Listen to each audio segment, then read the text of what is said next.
Welcome to Learning Photography with Duck. Here's your host, Duck.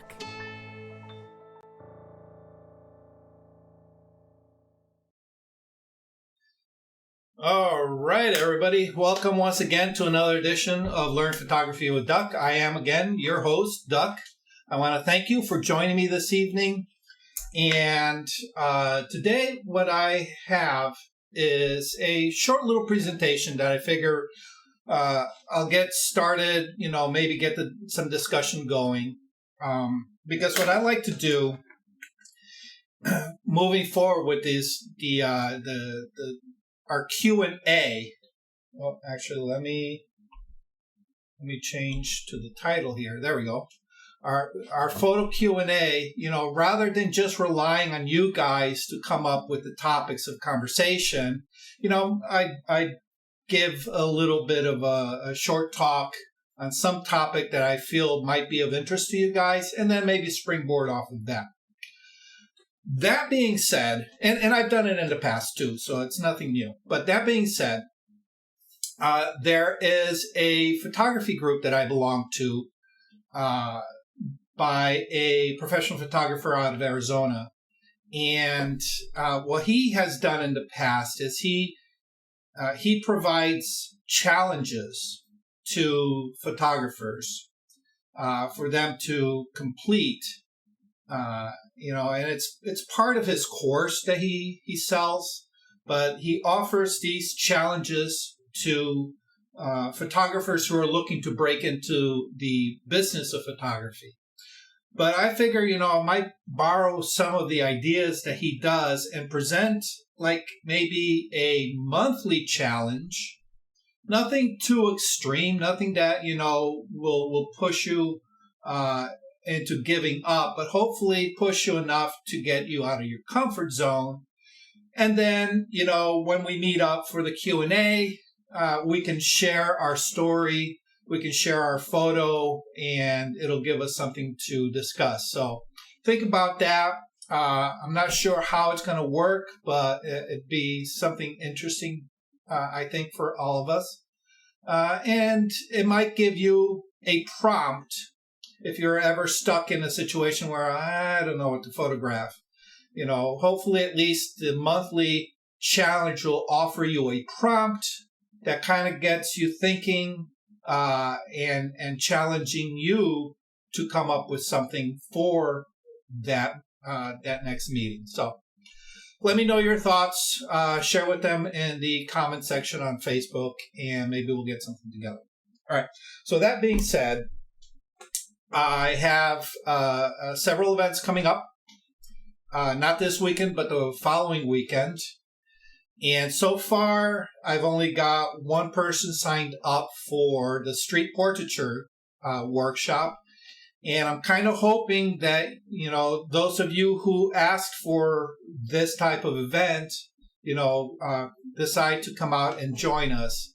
Because I hate to cancel it because of lack of interest. So I'm trying to provide content for you guys to get you a little bit more involved. That's why I sent out the polls, several months ago to find out what you guys were interested in, so, but anyway. I can do the Saturday, that's this Saturday, the 23rd. I can do this Saturday. I can't do Sunday. Yeah, no, Saturday. All right. So let me just go over what's on the screen here. So Saturday is, the street portraiture workshop. Okay. It is a workshop. I am going to be going into in depth into portraiture, but we're going to kick it into the street where we're photographing strangers. All right. And I'm offering two sessions, an afternoon session at noon and then one later at 2:30. So they're going to run about 2 hours roughly.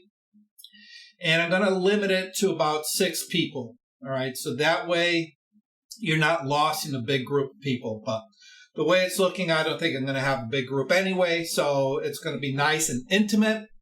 You're going to get some one-on-one instruction.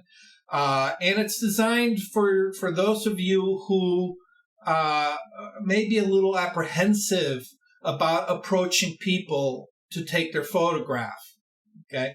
I know the second part of the list was, or the second part of the poll was people were interested in doing street photography. So this kind of kicks it up a notch because one of the biggest concerns that a lot of people have about getting into street photography is that they have an apprehension about photographing people.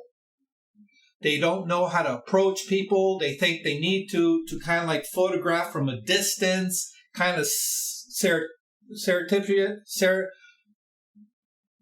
can't even remember the word. Kind of like sniping them. Yes, thank you. From around the corner, from, using a long lens to create that distance and then just, try not to get caught taking their photo. All right. So hopefully we can break that fear and get you thinking about street portraiture in a different way. All right.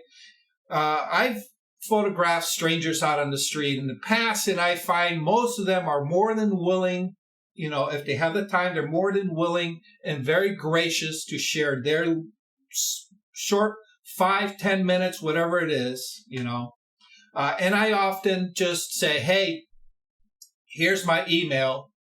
Send me an email and I will send you the photograph. All right. So that's one of the stipulations for the workshop, is that you will be taking photos of strangers out on the street. We're going to be meeting in New Haven, downtown New Haven.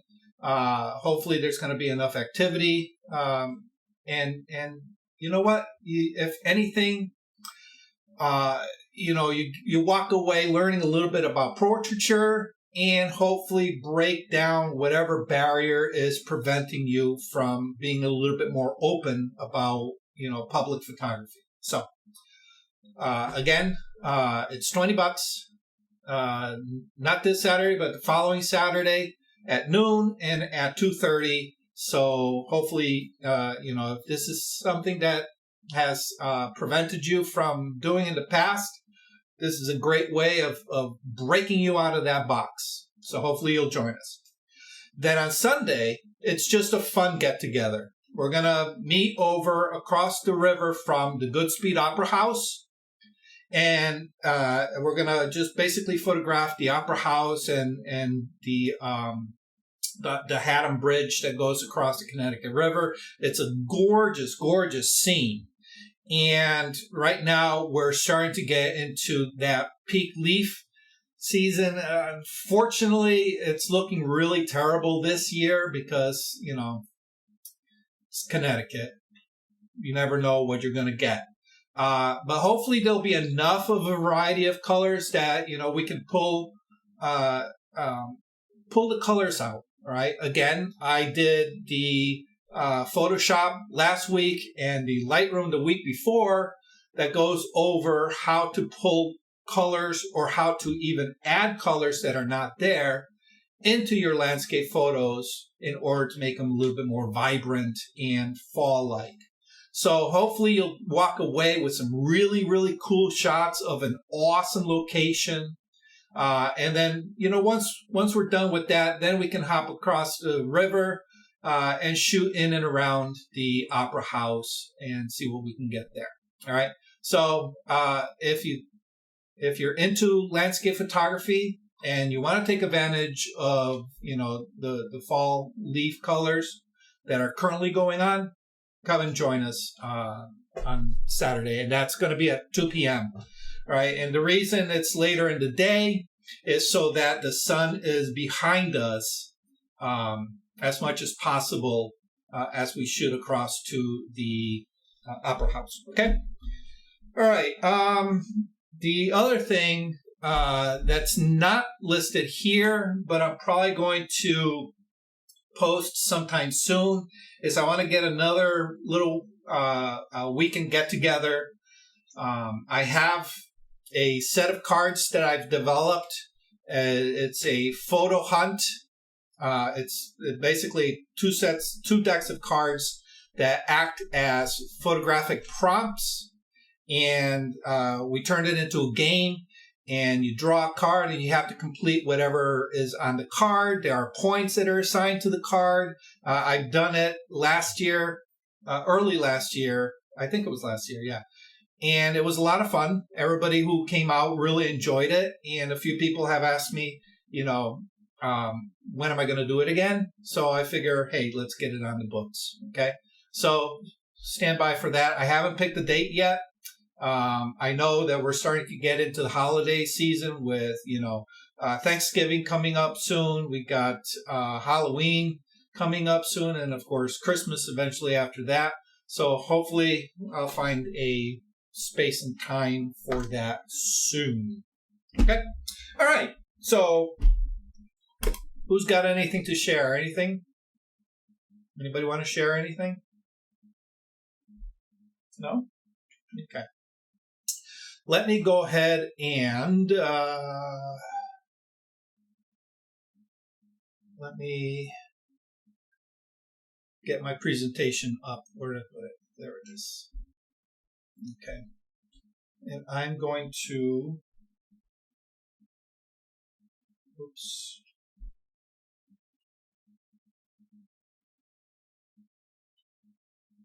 Of course, as soon as I start this, my screen starts going wonky. What the heck? I haven't done anything. Okay, yes? I should probably... Give me a second. I'm going to close up a couple of windows here because my says, oh, I know what I wanted to say. I've been kind of sort of complaining a little bit about my computer lately. And one of the things that I've found is that along the way, Photoshop obviously has been updating their software if you have the Photoshop CC. Okay. And their program now requires your graphic cards to be a lot more robust. They're requiring graphic cards that have a minimum of 4 gigabytes of internal memory. My current card only has 2. That's why my system has really been bogging down, is because it can't handle the software as it used to. If you have an older computer and you find that certain features in Photoshop are no longer available to you, that's one of the places you might want to look. Look at what your current graphics card is capable, what the internal memory is, right? If it's a 2 gigabyte internal memory card, you might want to consider upgrading your graphics card to a 4 gigabyte or higher, right? The downside to that is because of COVID and the lockdown and everything that's been going on, and of course now we have all the backups out on, off the coast of California, where everything's kind of coming in from Japan. There is a big shortage of graphic cards. All right. So if you start looking for one now, you're going to find that you are going to be very, very limited of what you can find. And a lot of the ones that are available or that the ones that are being advertised, you'll see out of stock. All right. Especially places like Amazon and Best Buy and Newegg. It's just very hard to come by. So just be aware of that. Okay. All right. So let me go ahead and share my screen. Okay. Doug, one question before you go off that. Yep. Is that 4 gigabyte, is that memory or is that graphic memory? Graphic memory. Okay. Yeah. Thanks. Yeah, you're still going to need a sizable amount of cache memory from your system. So that's another thing. If your machine is slowing down, just take a look at your hard drive and make sure that you have enough space on there. Okay? All right. How much RAM do you run? My current machine is 16 megabytes. Yeah, I think this is 16. You know, but again, my computer right now is a good 10 to 12 years old, so I'm due for a new one. So anyhow, all right, let me go ahead and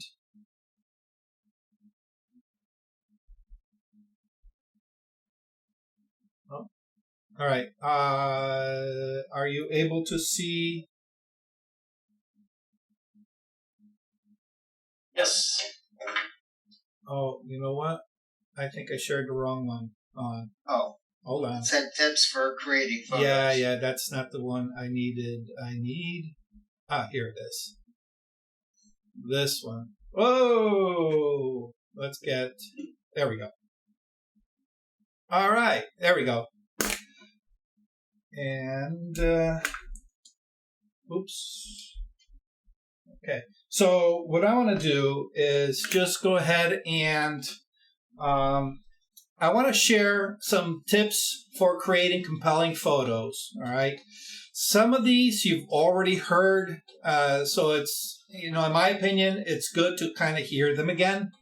A lot of these, you might even say to yourself, well, no duh. But again, sometimes it helps to get these things reinforced into our mind, because it is often very easy to forget or dismiss some of these very obvious tips when we're out in the field. Okay. The first thing that I want to discuss, and I should probably shift myself over here, is try to identify the story in the photograph that you're trying to take, right? And I find that a lot of beginners, they kind of approach a scene and they react with a gut reaction at first. All right. Ooh, this is pretty. Ooh, this is cool. Ooh, this is, unique and different. I'm going to take a photograph. And then they just, pull up the camera, take a snapshot, and then walk off content. All right. And then, of course, when you show it off, people are like, okay, I don't get it. All right. Or worse still, it's like, no, this sucks. Okay. And it's because you're not really engaging your viewer with any kind of story. All right. We live in a world now where visual imagery is coming at us from all different angles, 24/7, from our computers, from our TVs, from our cell phones, all right? Everything is vying for our attention. So we have to up our game in order to compete with all this visual imagery. And one of the things that you can do to help you is have some kind of story that you're telling. It doesn't have to be, this phenomenal drama of a story, or even a cutesy comedy story that's on several levels. All right, it could be something very, very basic, but try to have a story. All right, and the way you identify that is you ask yourself very simply, so what's the story in this photograph? All right, and what I find is it usually helps after you've taken your initial shot. Okay? Usually when I approach a photo shoot, and it doesn't matter if it's a portrait of somebody, or if it's a product, or if it's on location, or even, if I'm out shooting for myself, I will immediately take a shot based on my gut reaction. All right, because obviously there's something there that has attracted me to that particular scene. So I'll immediately take it. And then I will then look at that image that I've taken and analyze it. Right? As you guys know, I'm a strong believer in compare and contrast. So you can only compare and contrast if you have something to compare and contrast against. So once you have your initial image, you can take a look at it and says, okay, what is wrong with this image? Ask yourself, all right, what is this image telling me? What am I supposed to be seeing in this image? What is the story? If you cannot answer that question for yourself, right, and you have to be honest with yourself, don't just give some lame brain excuse. It's like, it's pretty, right? Because that's not gonna sell it. But ask yourself, what is the story? All right. And usually, if you work a little bit, you can create a story. All right. Photographs don't just happen willy-nilly unless you're lucky. All right. Oftentimes, you have to put a little effort into it. Okay. So, what is the story? Next, what's the subject? Can you connect with your subject? All right. Now, the subject doesn't necessarily have to be a person or an animal or even a thing. All right. You can have, like for example, in a landscape. They say build your landscape. You want a foreground, a middle ground, and a background. Okay, but don't just give a pretty landscape without identifying something within that landscape that becomes the subject. Whether it's a foreground image or a midground image. All right, I hear a lot of people, especially sunset photographs. They say, oh, the colors of the sunset is the subject. Unfortunately, no. The colors of the sunset is your background. That's the furthest thing away from the camera.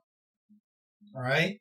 That should be used to enhance the mood of whatever your subject is.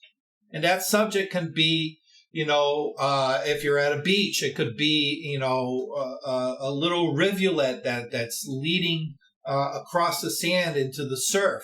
It could be a pile of rocks or a bush, all right? It could be, you find a small crab crawling across the sand.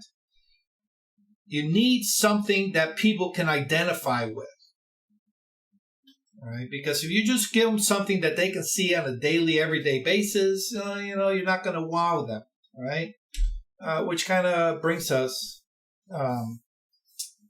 I'll touch on that in a little bit. But the next one is, it's definitely all about the light.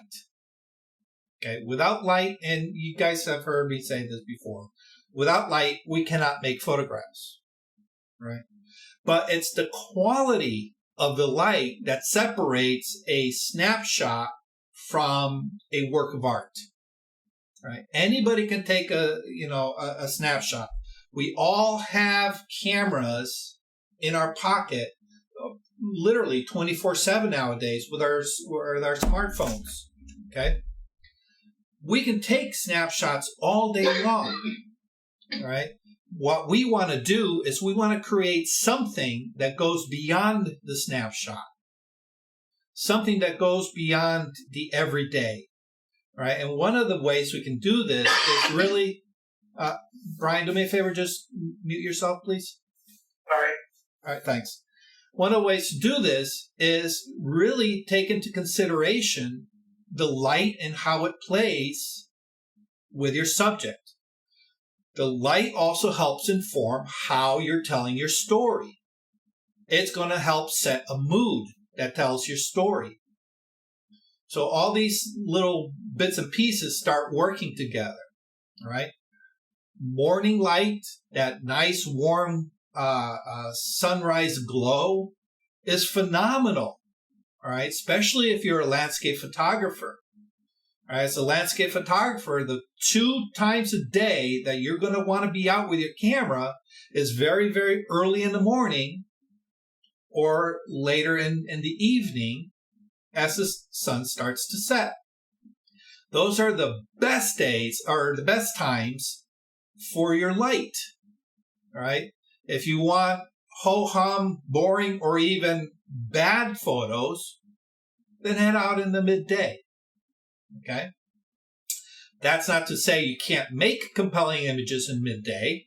There are many photographers that can really capture really enticing photos midday, but you have to understand how to use that type of light, right? Simplify your composition. Simplify your composition, right? And this is one that I was notoriously bad at when I first started back, when I had my film camera. I would look at a scene and it's like everything in the scene, I wanted to capture everything and I wanted to show everybody everything in a single frame. And what ended up happening is that the image fell apart because nobody knew where to look. I didn't show them what I wanted them to look properly, right? Because I shoved so many things at the viewer that they were like, I don't know what to look at, right? So think about what it is that you're trying to say. And if it's too busy to say in one image, simplify it and show it across multiple images. There's nothing wrong with simplifying it and maybe you do it in 3 images. You create a 3-panel story that you're trying to tell. Okay? Simplify, make your subject, really readable, and consider the light. Okay? Going along with that, and again, I'm going to be the first one to say that this was a bad habit that it took me a long time to break. And that is you need to learn to slow down. All too often, I see, whenever we get these photography get-togethers, people are walking by a scene, they look and they get that immediate gut reaction. They bring the camera up to their face, they snap a photo, look at it, and then walk on. It's like, wait a minute. You didn't even spend time to see if that was the best angle. All right? You didn't even stop to consider if that was the best composition for your image. So oftentimes what happens is those images are going to be very lackluster. Worse still, if you are in a group of photographers, they're going to be the same as everybody else is who are doing the exact same thing that you just did. All right? So please consider slowing down, all right? Especially if it's just you and your camera by yourself. Slow it down. Don't be in such a rush. All right? I wish I could remember this particular photographer's name, but I read the story. It's got to be a good 8 years ago, 6 years ago. Read a story about a photographer out in the Midwest somewhere, where when the buffalo were being reintroduced into the American heartland, there was this one particular valley that really caught his attention, and he would visit it from time to time. And in his head, he had a particular image that he wanted to create. But because it was a landscape photo, he was at the mercy of weather. He was also at the mercy of the herd of buffalo that he wanted populated in his scene. So he said that it took him 9 years before he got the image that he wanted. But his persistence and his dedication to just slowing it down, not rushing the scene, and not settling for second best, gave him phenomenal, award-winning photograph. Now, obviously, many of us are not at that level and probably never will want to be at that level. However, we can take lessons from that and say to ourselves, hey, you know what? I have a beautiful scene in front of me. I'm not going to rush it just because I want to have that instant satisfaction of having an image right now. Okay? Identify what it is that attracts you to that situation or that scene, all right, and say, okay, what circumstances can elevate this to maybe not an award-winning image, but one that's going to really impress my friends and my family and my colleagues, all right? Maybe I come back and revisit it at a different time of year. Maybe I come back and revisit it at a different time of day or under different weather conditions. But really slow it down and consider these things rather than just taking a quick snapshot and moving on to the next one. Okay.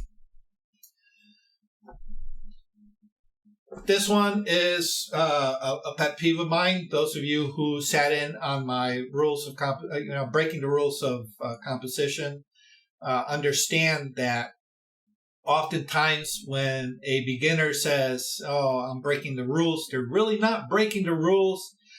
They're just substituting one rule for another rule, right? But if you want to create compelling images, it behooves you to really understand what those compositional rules are. There's more than just the rule of thirds, right? There's a lot of psychology that goes into how we as humans look at images. So having an understanding of this will help elevate our compositions to that next level, because we are working with the way people view our images rather than against it. Or we're still just thinking that we're being creative by quote unquote breaking the rule of thirds and implementing a different rule the wrong way. Okay? So understand the rules of composition. Okay? This is another one that I hear a lot of photography instructors say that it's worth repeating is, don't show us the usual. Okay? Yeah, you know what? Taking a photograph, for example, you have pets, right? A cat, a dog, whatever it is, all right? And you see him playing with a ball or whatever. You pick up your camera and you stand and you're looking right over them. You take a photograph, okay? And you post it and you go, oh, how cute, look at this, okay? You're not showing us anything unique, all right? You're completely disregarding, one, the character of the subject, all right? Even though there may be a little bit of a story there, but you're also giving us an angle that we've all seen before. All right. I see this with kids, photographing kids. All right. You're taking them from adult height level. That's not very interesting. We all see kids from that level. All right. Show us something a little bit different. Show us something that we normally wouldn't see. The camera is a great tool for stopping time. Show us an instant of that time that we normally won't be able to see with our naked eyes. Okay? Show us a time of day that most of us won't see. Show us a perspective that normally most of us won't take. Okay?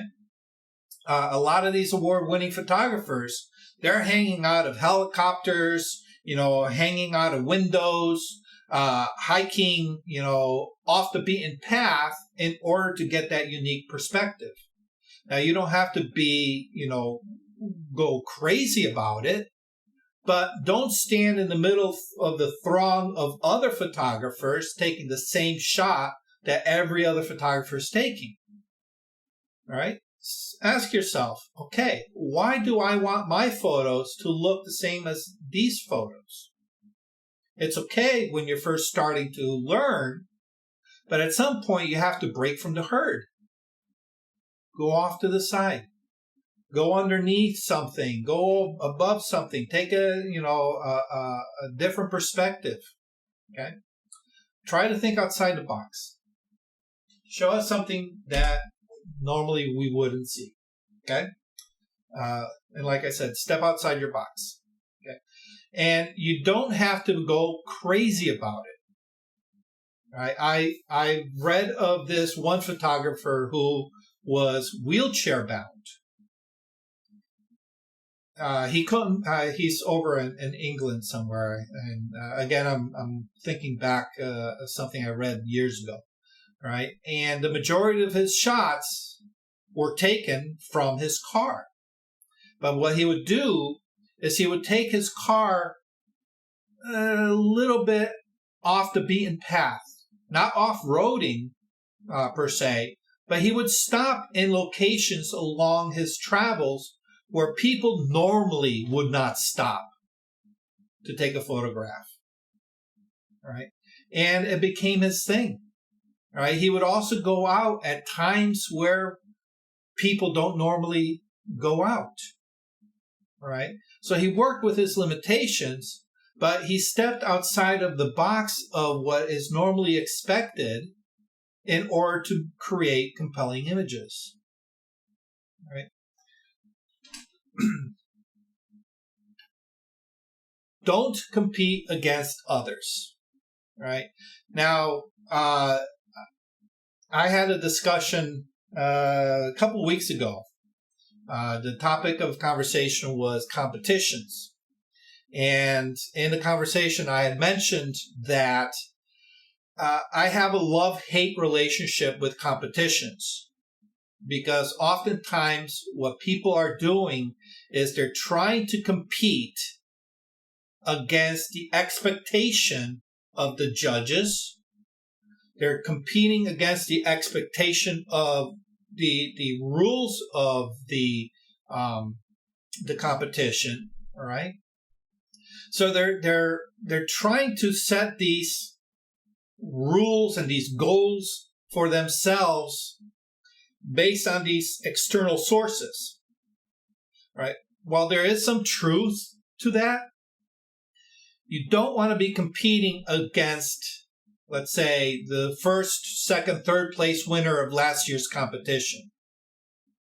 Because no matter what, you're never going to win that race. Instead, consider competing against yourself. And what that means is don't compete, don't have this internal battle with yourself, but compete against the photographer you were yesterday. How can you make what you did yesterday better today? All right. And that means learning from your experiences, getting out and say, okay, well, last month I only went out and shot 5 times. Okay. I didn't get very good results. So maybe this month I'm going to go out and shoot 10 times. So don't compete against somebody else. Okay. Because you're never going to win. Compete against yourself. All right. Because that will only push you forward and help you advance. Okay. And above all, this is the one that I think is probably the most important of these. Learn from your mistakes. That's how we learn in this industry. Okay. The old adage that, you need to shoot 10,000 frames in order to start getting good. All right. There is a certain truth to that. It's this repetition that creates familiarity with the tools. You're not going to be successful at anything the first time you pick something up. Okay? You want to bake a professional looking cake? You're not going to do it the first time you bake a cake. It's impossible. Because you don't know what you do not know. So by making the mistakes, you're able to compare and contrast what your expectation is against what you just created. And says, okay, these are my failings. These are my shortcomings. These are the areas that I need to focus on to get to that next level. Whether it's composition or nailing exposure or being able to use an off-camera flash, whatever it is, all right? Learn from your mistakes. All right? Well, that's pretty much it for my tips for creating compelling photos. We're now going to open up for any questions that you guys may have. All right, so I'm going to go ahead and stop share. Questions, comments, points of discussion?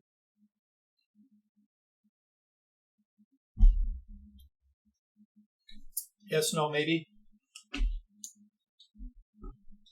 Wait a minute.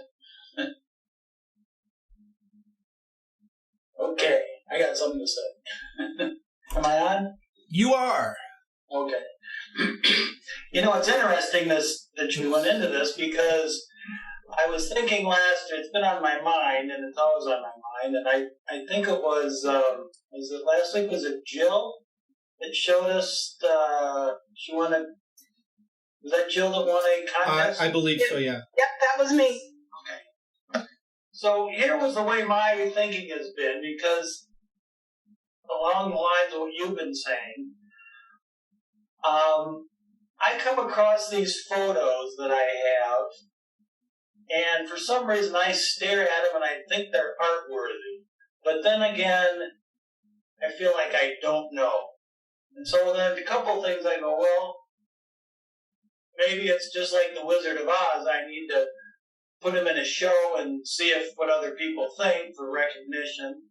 And then, or another way to look at it, a good example, I took a picture a couple weeks ago, almost quite by accident with my phone, up at Southford Falls. And I found this little detail in part of the fall, and it just intrigues me. And so I'm thinking, what can I do with this photo? And, a couple people go, hey, it's pretty interesting what you did. And so I'm trying to think then how to go from, taking what I'm learning here and sit down with that photo and see what I can do with it. And then I get to what end, or should I see about, is there the proper kind of, place where I can put it somewhere with just maybe to get recognition. I'm not really looking to sell this stuff or anything, but I guess that's, part of that is trying to decide in my own mind, is this photo worthy, or should I just keep mucking around it because it amuses me? Well, you have a valid point there, all right? Does it amuse you, right? I have images hanging in my house that if I were to put into a competition, they would probably be at the bottom of every judge's list, right? Because they're not compelling. They're not really interesting to a mass audience. But for me, they have a certain connection. All right, they have something special about them for me. All right, and they're more decorative than award-winning imagery. Right, so there is an audience for those types of photos. All right, they're private. They please me, and that's the only reason I took them, is because they pleased me. And at the end of the day, I don't care if you like those images or not, because they're not for others. They're for me. Okay. There are some that, I've shown to others and they're like, wow, you should enter that into a competition. And like you, I'm like, yeah, okay, maybe. All right. I can see some merit and it might hold up for a little bit, but I have no interest. All right. So you have to consider what your audience is, and you have to create the images for your audience. All right. I judged one of the competitions that Milford Photo ran in conjunction with the Milford Arts Council a few years back. And the quality of the photographs ranged from obvious amateur photographers to those who would probably, you could consider to be professional photographers. The quality of the imagery was top notch. And I had a young girl come up to me when she found out that I was one of the judges afterwards, said, "Hey, can you do me a favor and can you critique my image as to why, it didn't get picked?" Okay. And I said, "Okay, if you are ready for the hard truth, I will be more than happy to." Right. And it was a photograph of a flower. It was beautifully done. The lighting was gorgeous. All right. The depth of field was there. All right. So it wasn't like it was off. The only problem was she was showing me a weed. All right. It was pretty weed, very colorful, but it was a weed. All right. It wasn't anything new. It didn't excite me. It was like, all right. What won were the ones that showed very obvious a certain technical level of difficulty, a certain attention to detail, as well as showing subject matters that spoke to us at a certain level. All right. Some stories can be very metaphysical in nature, while others can be very obvious in nature. All right. And I find that for me as a judge, the images that make me look at them on two different levels, all right, first see them for what it is, and then being able to stop and say, okay, I can also see this in this photograph. All right. They tend to hold my attention a lot more. It engages me more mentally than just a cursory pass by and say, oh yeah, okay, that's a picture of a car. Oh yeah, that's a picture of a person walking down the street. Oh, that's a picture of a horse. Okay. Those type of images are the ones that are going to rank higher on a public level. Okay. And that's what we have to think about if we want to put our images out for the general public viewing. And of course, it goes to a higher level if you want to go into a competition. Right. And again, don't think of the competition as competing against others. You want to compete against yourself.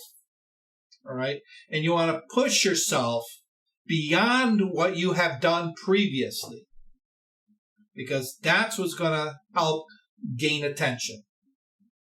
All right. So you have to understand your audience, right?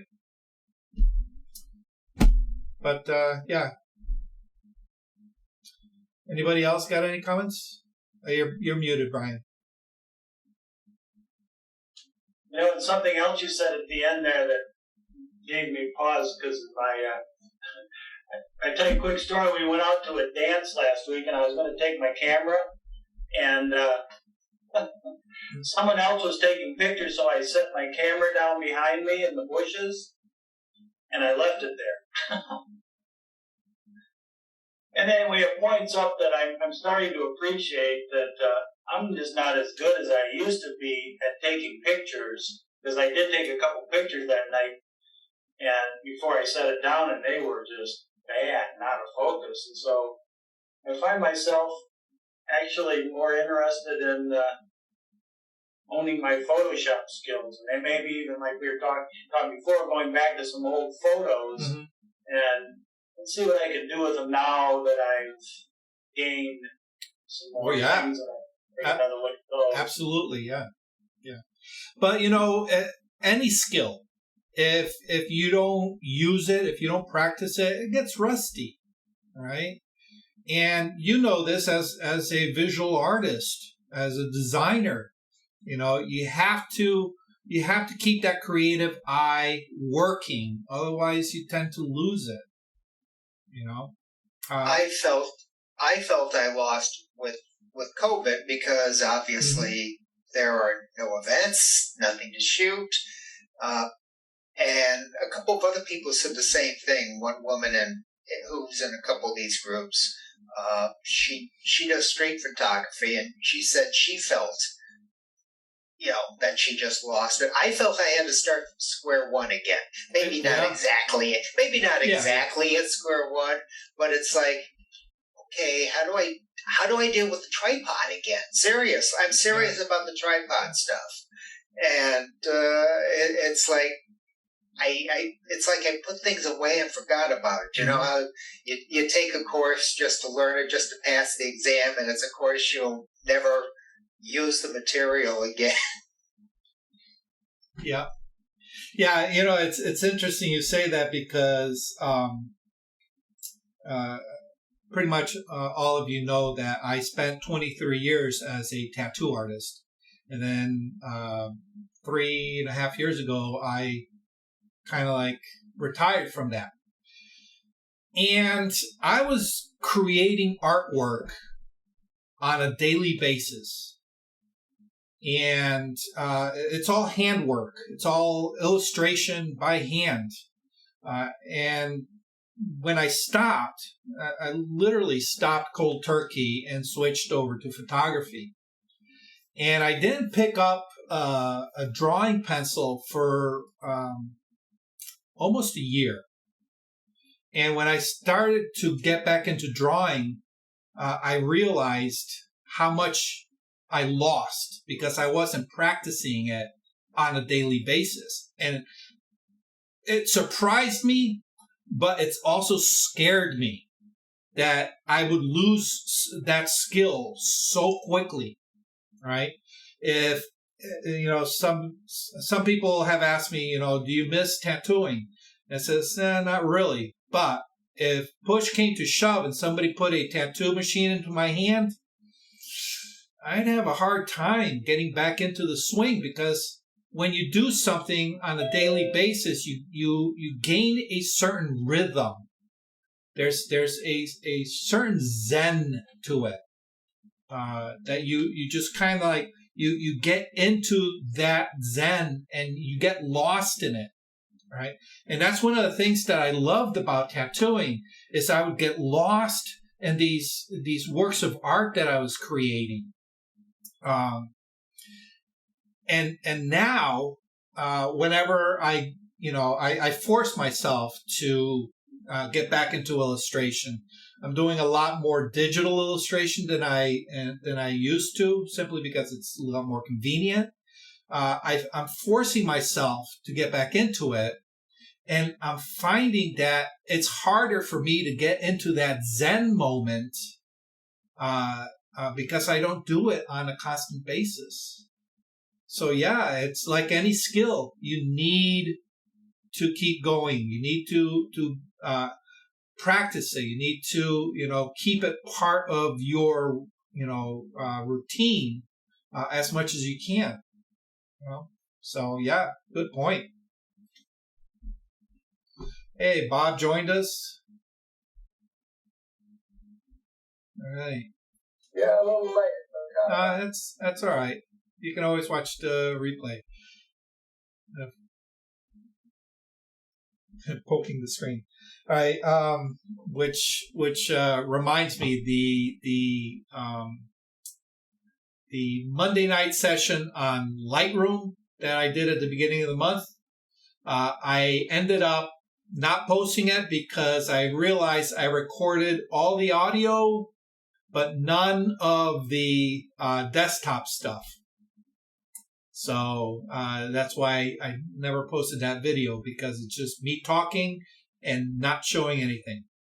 That's what I get for not getting my S together. All right. Any other comments? Any questions? Anybody have any issues that they need help with? Any questions, problems, comments, concerns?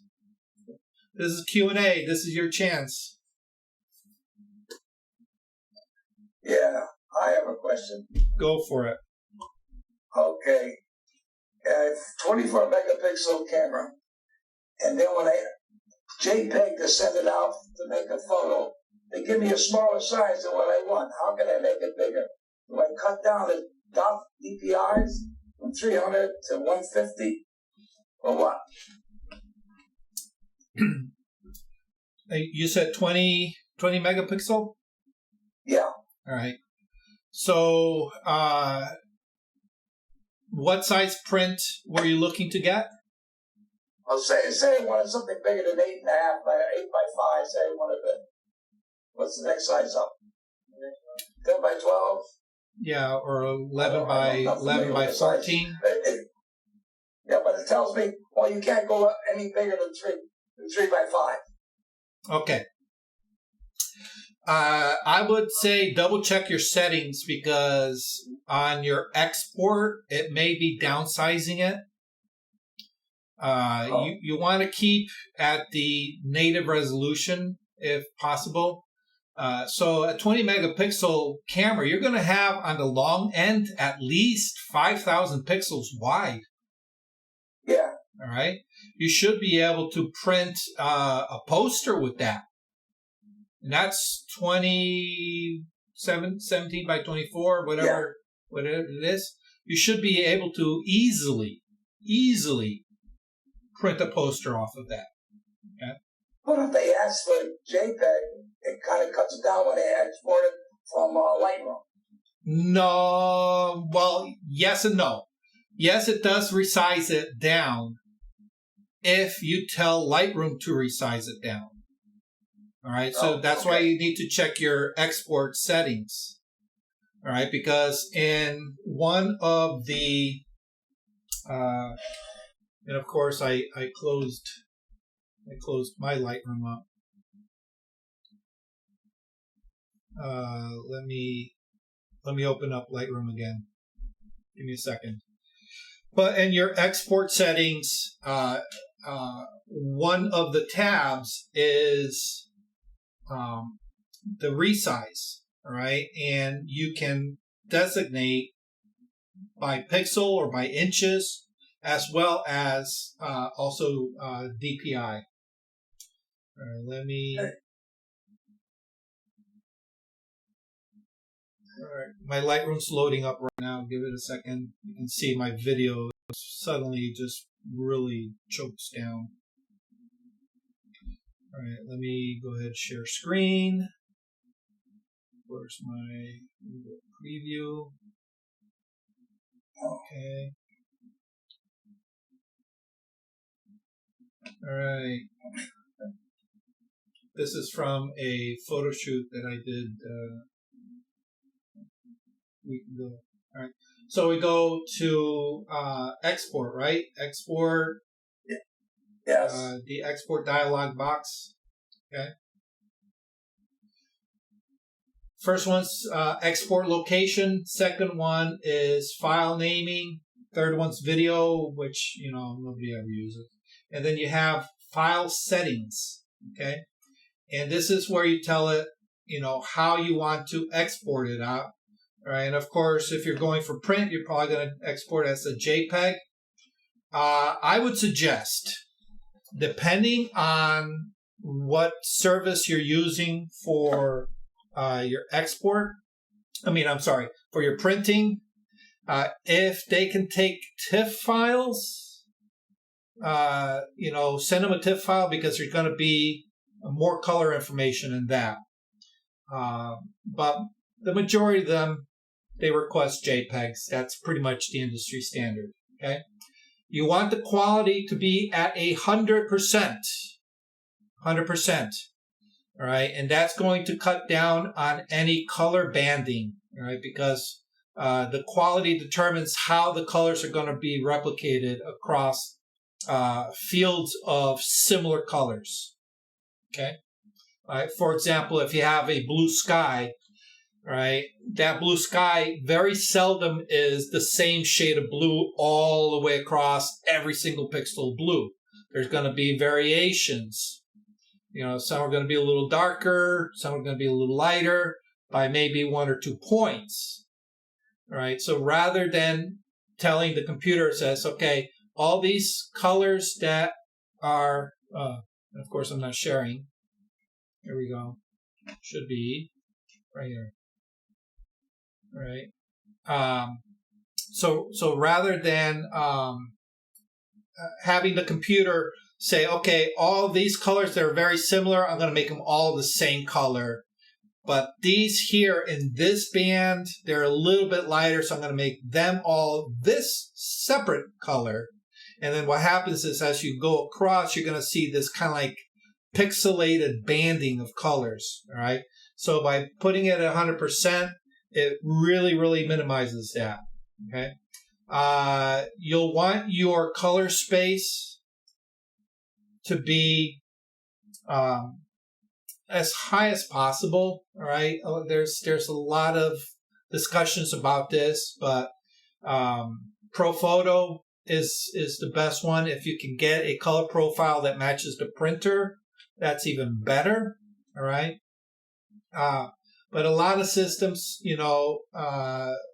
because we're looking at images over an sRGB screen. A lot of times the default that people set is sRGB because they know that's how their image is going to be viewed.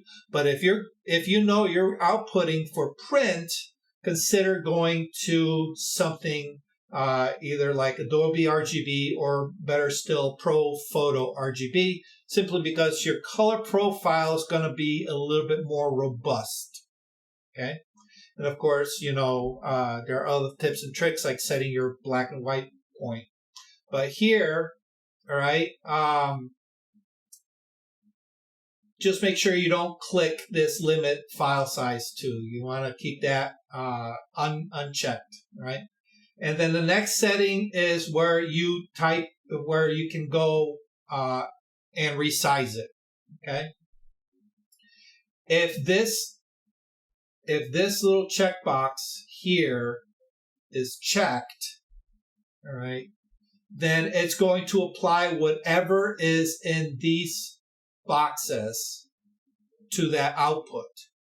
All right, so if it's unchecked, whatever the native resolution of your final crop is, that's what it's going to export it as. All right. And that's probably a little bit of a key point too. If you cropped in your image, whatever that final crop dimension is, that's what's going to get exported. So if you crop 25% of your image out, you're going to have a much smaller image file. All right. So be aware of that. All right. This is popular with nature photographers, right? That, in order to get that reach, they'll crop in really, really tight in order to bring that subject forward. If that's the case, you are going to lose a good portion of your image, right? And at that point, yes, you're going to grossly limit what size you can print at. Now, fortunately, there is technology to double your size of your image in order to reclaim some of that you lost without too much of a sacrifice on quality, all right? But there are limits to that as well. But the technology is there, okay? But typically... Excuse me, Doug? Yep. Is that technology in Photoshop? Yes. Photoshop has added the double your resolution on it, and it actually works pretty good. Okay. I may have asked about this before, but that's something that, well, like my question I just asked you about with the water. You know, I took a picture of a waterfall, and then the part of it that interested me is probably, well, it's 1/10 of the whole image. So I'd be interested in doing things to make it bigger so I can print it at a normal size, I guess. Oh yeah, absolutely. All right. And I would say play around with it, because when you do any kind of printing, all right, you have to consider what the end results are. And you need to understand the numbers for that end result in order to prep your file for that end result. All right. So if you know if you want to print, let's say, a poster, okay, you know that that poster needs to be at a certain dimension. So you need to have the pixel depth to be able to fit that dimension, the end results, at an appropriate bit depth, that 300 dpi, in order to maintain the detail needed. Okay. And of course, the larger your output is in print, the more critical things like sharpness is. All right. And making sure that what is supposed to be in focus is actually in focus. All right. Because then we start considering what's called viewing distance. Okay. And typically viewing distance for something that is, hung in our living room wall is anywhere from 18 inches to about 2 feet. Okay. Very seldom are we going to go up to the image and really get in nice and tight and inspect it, but oftentimes we're, a good arm's distance away, if not a little longer, in order to view the image. And of course, if it's a little bit larger, like a poster, then you're going to be back a little bit further back from the image, right? So you have to consider that as well, okay? But most printers will print anywhere from 150 to 300 dpi.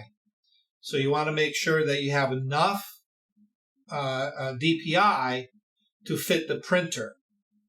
Okay, so that's why if you do a lot of printing, I always say try to get the printer profile for the printer that's going to be doing the ultimate output, right? And prep your image specifically for that printer.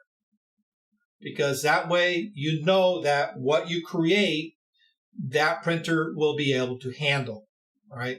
And it doesn't matter if it's a printer in your own home or something that you send out to, all right? You can very easily contact the printer and say, hey, send me your printer profile.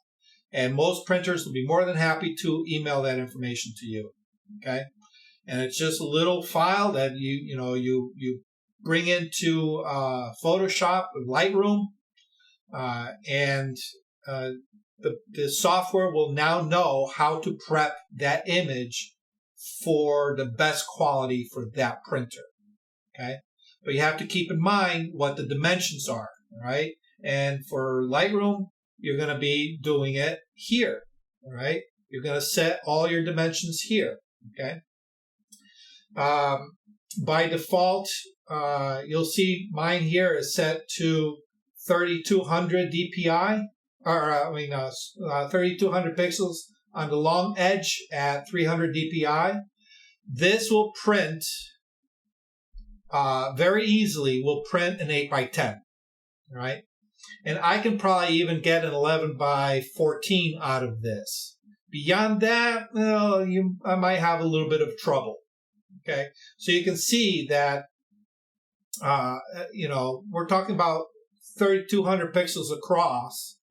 All right. So if you're anywhere below that, then you're going to have problems. So that's why I said look here first, because this will be your first indicator of whether you're creating that file appropriately for that output.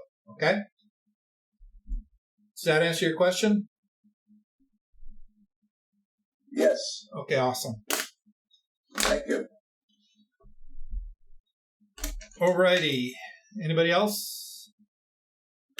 Question? We'll go back into that, what you said about where do I find about increasing the resolution? That's a Photoshop thing or Lightroom? You can do it in both. In Photoshop, let me just go back here. In Photoshop, it's right where I here. Give me 1 second. You have Lightroom up. Yep. See if I can. It's right here. Actually, let me go ahead and share my screen again.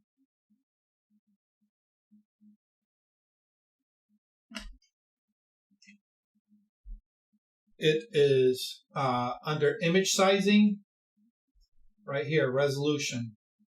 All right. You just type it in, whatever resolution you want, and then you have the per inch or per centimeter. Obviously, here we'll go by per inch. Okay. But I usually keep it at a default of 300 because most commercial printers will print at 300. Home printers typically print at about 150. All right. Home printers. All right. Home photo printers may be about 240 to 300, depending on the type of printer. All right. But it doesn't matter. If you have more than what the printer can handle, the printer will downsize. All right. And if it downsizes, it's not a deal breaker. All right. The only thing you're going to gain is maybe a little bit of sharpness. However, if the printer needs to upsize, right, for example, from 150 to 300, at that point, you're going to really start seeing some pixelation.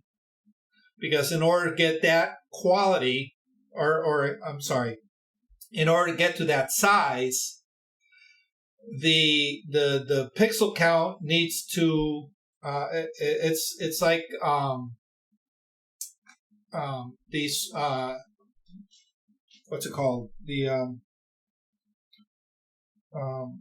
inverse square law of light. Okay, we take 1 pixel, right, and we double it, right. We're not technically doubling it, we are quadrupling it, because we're doubling it lengthwise and we're doubling it widthwise. All right, so 1 pixel, in order to double it across one linear size, that 1 pixel needs to be 4. Okay, so now you can see how your image can very quickly degrade if you expand too much. All right, in printer. Okay, that's why I said if you don't have the pixel depth, then run it through some program like Photoshop in order to properly double your pixel depth without getting that pixelation. All right. I think there's a couple other programs. Luminar, I think, might have a function that expands, enlarges images. I don't use Luminar, so I'm not overly familiar, but I think they have it. And there's one other program, I think, that does a really good job at it. But so anyhow, it's right here. Okay. Yeah, because I guess real world example, what I had to do this week, and it wasn't, in my work, sometimes you get caught with crap images. And you got to do what you got to do. And this was a small logo, and I needed a way to make it bigger. until I could get a proper one in there so it was a graphic. And so Yeah. I needed a way to make it bigger. I knew it wasn't going to look that good, but I didn't know about this way. I was just using another tool I had to try and just make it bigger, but that kind of stuff comes in handy for me. Yeah, but it's funny. There's an old adage: polish a turd, it's still a turd. Yep. So there's only so much you can make a turd look pretty, right? Before it can't. So obviously, the better your source is, the better the end results are. So yeah, I've had to redo logos because for some reason the client didn't have a large enough logo for their needs, and I'm thinking to myself, why don't you have these resources? All right, but that's the designer in me, really questioning. the same project, there was another logo that I actually did that. I redesigned it because they didn't have it in the right format, and it looked like crap on the new site. So yeah, I'm doing more graphic work. Yeah, absolutely. Okay, let me go ahead and stop the share. There we go. All right. But yeah, hopefully that little bit of information helps you moving forward for the two of you. Okay. Any other questions? We got plenty of time.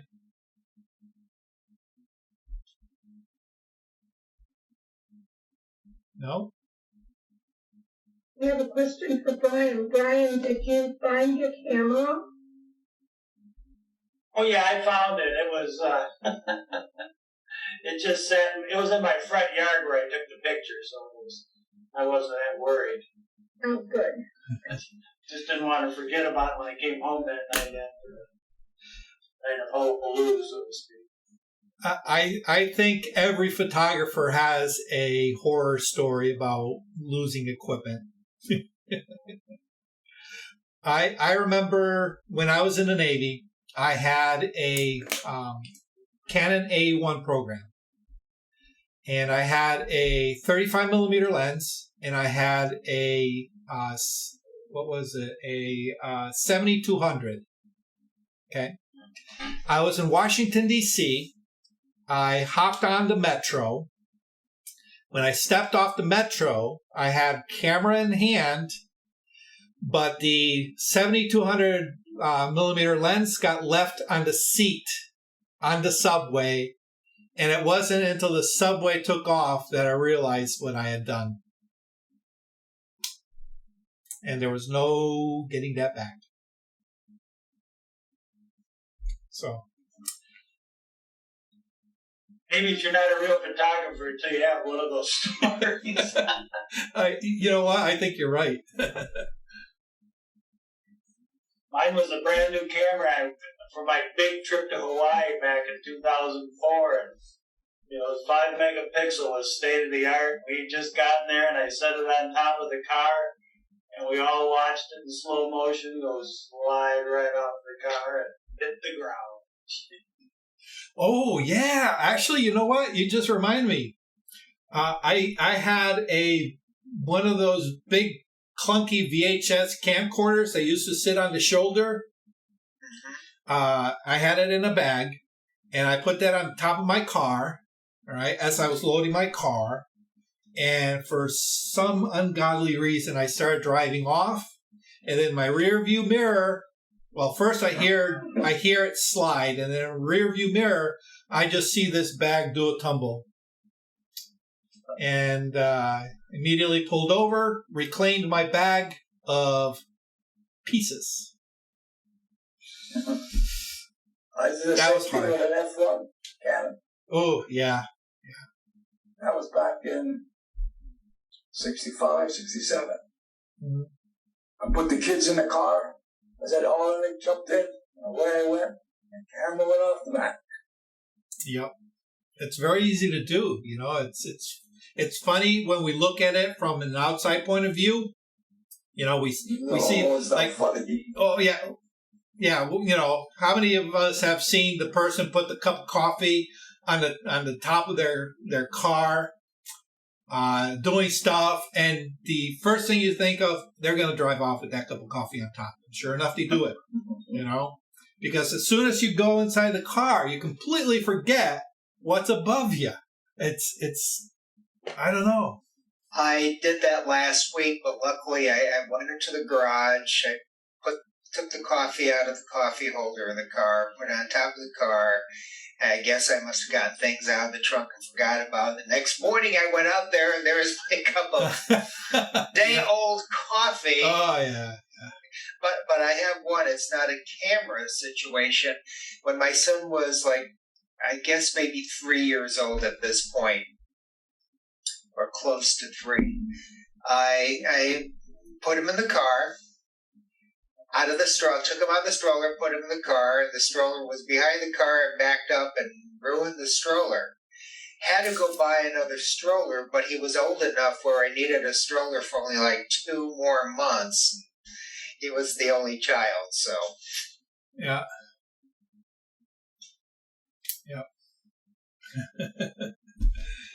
Oh, that's definitely embarrassing. You remember what's his name, Warren from Yes. Mid-Connecticut? Yeah, he and I were at shooting stars one night, and I had the camera on me, and I had the telephoto lens, the kit lens. What was it? 55 to 200. And anyways, the 2 straps of the camera got unhooked for some strange reason, and the camera fell to the ground. Luckily, I didn't damage the lens, but Warren said that was the first time he's ever seen both straps get unhooked. So I double check the straps now. Oh yeah, I'm paranoid about straps.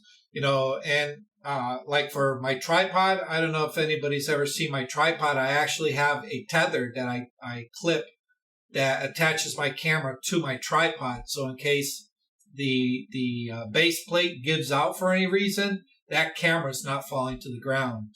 It's going to the end of its tether and staying there. What do you do now? What do you do? Here, I'll call on. Let me get it. Okay.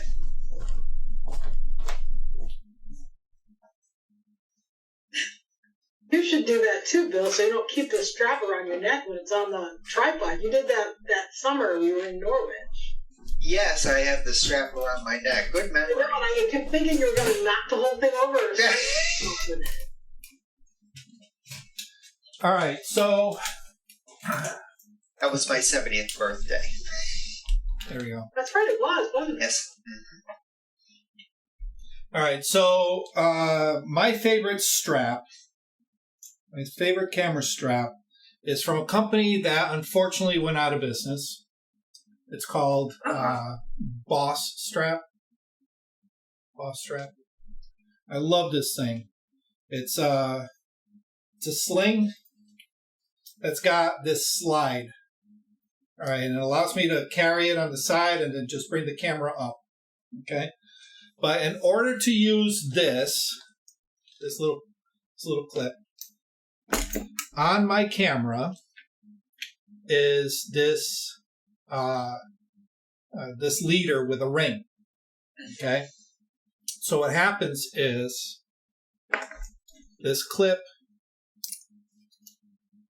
and as you can see, it holds my camera. Okay, when I take it off to put it on my tripod, however, all right, it clips into the tripod. Okay, my fear is that this is going to give way, right, and then my whole camera is just going to fall off. So what I've done is I've attached a leader, okay, with just a regular, I don't even know what kind of clip this is called. All right. Something, I forget. Yeah. And all I do is I clip it to that lead. All right. And in case, here, I'll even do it. All right. In case. Oh, son of a bitch. That didn't work. No. You know, what's my luck? Isn't it my luck? Are you I'm serious? sorry I asked the question, Doug. I really am. Oh my god! Oh, shit. Don't worry, my camera's good. All right. This camera has seen more than that, but it's supposed to catch it. It's supposed to catch Can you do So- me a favor, Doug?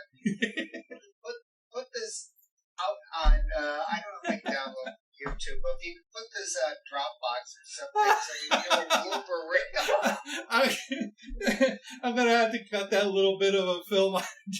Oh, that is That's funny. gonna. At least that you say. That's gonna go. I gotta have That's that. gonna go so viral. That's gonna go so viral. Yeah. See, we're still good. We're still live.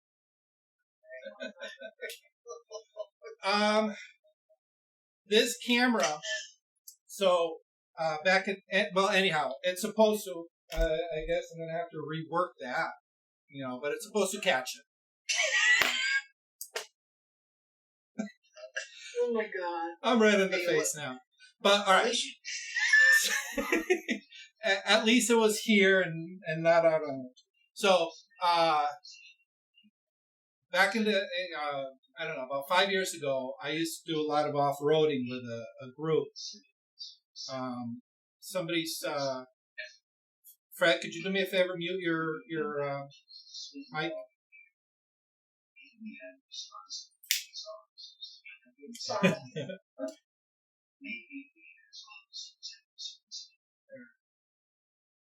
Okay, there we go.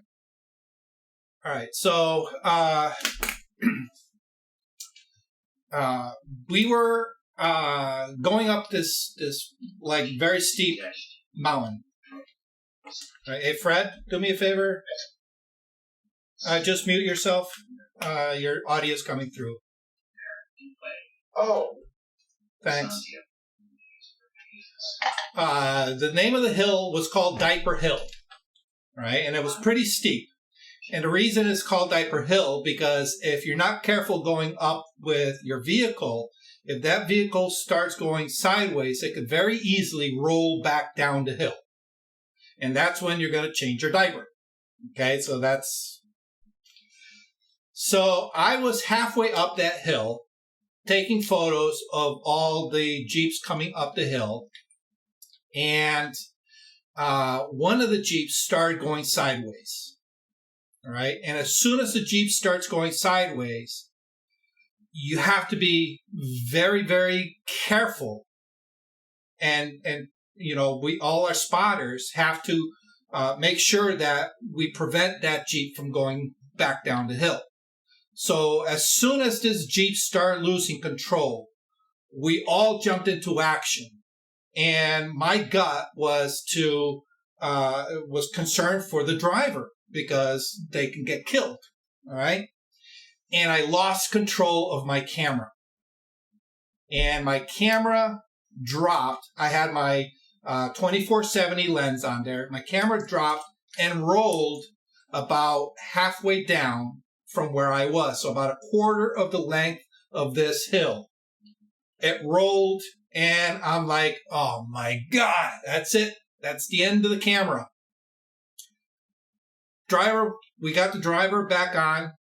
Fortunately, the Jeep started going sideways, started coming back down the hill and got lodged against a tree, preventing her from rolling all the way back down. So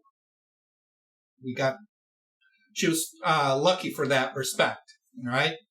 Soon as that was taken care of, I go down to the bottom of the hill, or most of the way down to the bottom, picked up the camera, looked at it, dusted it off.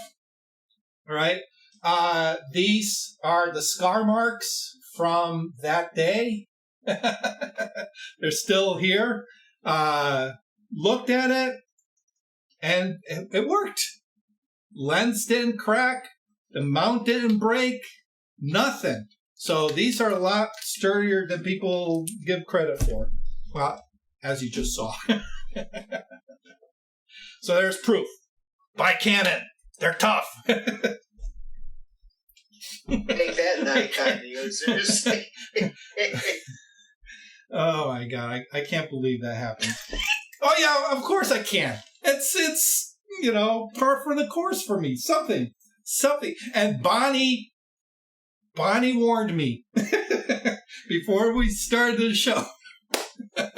You didn't put that alcohol glass there. I told you. Oh my god. I need alcohol. Alright. Yeah. Do as I say, boys and girls, don't do as I do. Oh my god. Yeah, I guess I'm gonna need a stronger tether, right? Did the tether break? The tether broke. Yeah. What part of it broke? The part that wrapped around the end of the clip here. Oh. But then, that just goes to prove you gotta do maintenance on your equipment. This thing is gotta be at least 10 years old. So definitely overdue. And now, of course, my other tripods have the same setup, so I gotta go back and change those. So time to get some new webbing. Okay. All right. Lesson learned. Questions. Yeah. Doug? Yeah. I have 2 tangential questions to Lightroom and Photoshop. Okay. You said you're looking at a new machine? Yes. Are you looking at a desktop or a laptop? Well, I'm looking at both. Okay. Both my machines are outdated. Okay. So I'm looking and I'm trying to decide if I should just get another laptop like this or get a desktop. And this kind of partly leads into my other question. With what you do, you have a separate camera we're looking at right now? Yeah. So not that built-in one? No. Actually, on my laptop, my built-in camera is really, really crappy. Yeah. And same with the microphone? Or you got a separate microphone? separate mic, actually. It's the Yeti Blue. Right, and then I have 2 cameras. I have this one here. That's my background camera. Ta-da! And then this one here. That's for my main face camera. And they're just Logitech's, HD cameras. Well, look, I've been making more videos. A lot of them are just Loom type videos, but I'm making other ones for part of my business. And what I'm noticing is noises coming out of my actual laptop are getting into the audio part of the video, and I want to eliminate that. I don't know if I have to completely get away from the laptop, or I could just get the separate microphone and. Right now, I'm using the built-in microphone and the built-in camera. Yeah. Well, the nice thing is that you're a Canon shooter, right? No, Nikon. All right. I don't know if Nikon has the ability to use these as a webcam. But over COVID, Canon decided to upgrade their software to make these as a webcam. So since you already have a really good camera, right, if you're not using it for your videos, consider using it. And you can use something like Camlink. Elgato makes a camera link. It's a UBS dongle that you literally connect from your HDMI output on your camera to an HDMI input on this dongle. I don't have one to show you, but if you have a Fire Stick, all right, this is a dongle, all right. And what it does is you have the the cam link, and from your camera it hooks into the end, and then it has a little tail. Actually, it doesn't have a tail. It's just got the USB port on the other end. You plug that into your USB port, and you have yourself a high-end webcam, right?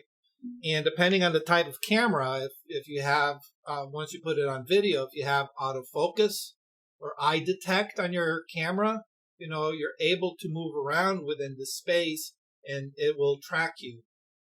Otherwise, just lock your focus and then just make sure that you maintain that focal plane.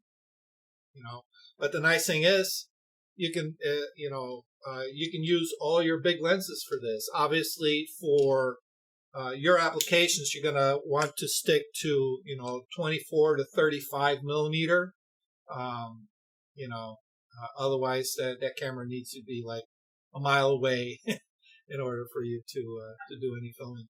But you're gonna get better video quality, all right, from them.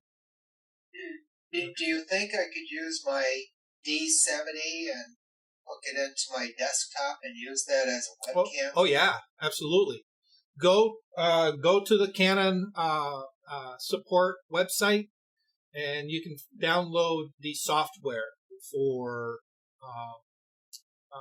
it's called WebEOS. I believe it's what it's called. WebEOS? Yep, WebEOS. And you put that on your computer, right? Yeah. Yep. And if you use a program like I use OBS for all my switching and all these fancy graphics and stuff, you can use it with OBS and it'll pick it up as a webcam. So, yeah. And again, I don't know if Nikon has something similar, but I think Nikon was ahead of the game before Canon and things like that. I also think Sony, I believe Sony cameras create what's called clean output. So you don't even need to. You just, do the live view and connect it straight to your some kind of capture card, and you don't even need software. I'm guessing if I were to do that, if it's just a one shot, I could use the 24 millimeter prime. Yep. Lens. Perfect lens. It's a beautiful lens for video. I use it. That's why I bought it. Mm-hmm. Yep. Just put it on, whatever your biggest aperture is, which is probably like what 2.4, 2.8. That will do. That will go down to 2.8. Yeah. Put it at 1/40th of a second, 2.8. You're good to go. I had read in the book. If Canon wrote it, 1/60th of a second. Yeah, 1/60th. Yeah, depends on your light situation, but yeah. Okay. Yeah, I have daylight type of lighting. Mm-hmm. Yeah, no, it's the quantity, not quality. So. Quantity. Oh, okay. Yeah. Okay. Yeah. All right. I got 4 light bulbs here. I got two desk lights over here, and then 2 desk lights over there. Right now, I'm just using for this thing. I'm just using the big lamp in front of here. Some people put ring lights in front of their computer setup. Yeah. I don't want to go out and buy one. I'll use the lamp that I have. Yeah, I'm not a big fan of ring lights. They kind of give you that really freaky alien eyes. Oh, I know. I hate that. Yeah, I'm not a fan of those. Can I share my screen for 1 second? Sure. Okay. This is a very old picture before I knew anything about dSLR. And I did own a dSLR and cell phone cameras, not cell phone, I think digital cameras were fairly new then. Chuck Berry would have been 96 years old today. Wow. And I took this in 2006. He did a free concert in Meriden, outdoor concert. And this was with a 3 megapixel camera. Wow. He was 79 years old at this. And he did an hour. He did a good job. Awesome. Yeah. Yeah. My first digital camera was 6 megapixels. Imagine that, you know? And look at that. 2 megapixel here. Yeah. We've come a long way, you know? But yeah, even that little 6 megapixel camera was able to print, you know, halfway decent 8x10s. You know? So. In fact, I have an 8x10 of that downstairs. Yeah. I just noticed that Fred posted in the chat that Topaz has programs that you can increase your file size. As I'm reading it here. So Topaz is another program that you guys can use. Right? Didn't I read that the newer version of Photoshop has the ability to increase the size of a photo? Yes. Okay. Yep.